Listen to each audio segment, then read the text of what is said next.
Hello, my name is Ranger Jeremy Holtz, and I'd like to welcome you to Cunningham Falls State Park. The late winter and early spring is maple sugaring time out here. This is an annual tradition dating back many years. So in this video, we are going to share our recipe for easy, perfect pancakes every time. We start by adding the dry ingredients together in a large mixing bowl.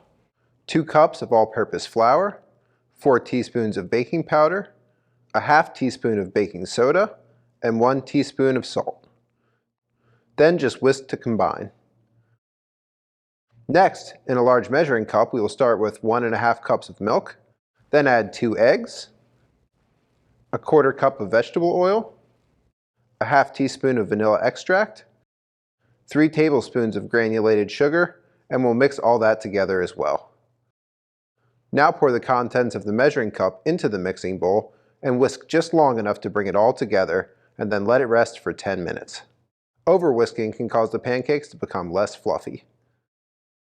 To cook the pancakes, place a half tablespoon of vegetable oil onto a cold griddle and spread it evenly with a paper towel or spatula.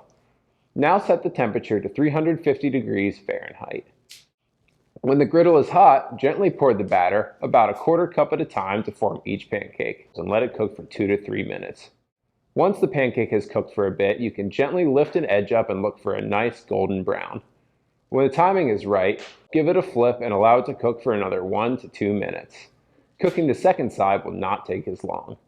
Once both sides are done, remove the pancake from the griddle and repeat until the batter is gone.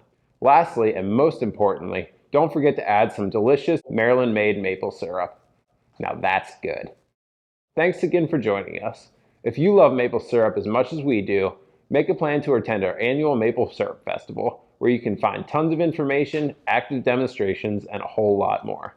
Call the park office or go to cunninghamgambrel.org for details and dates.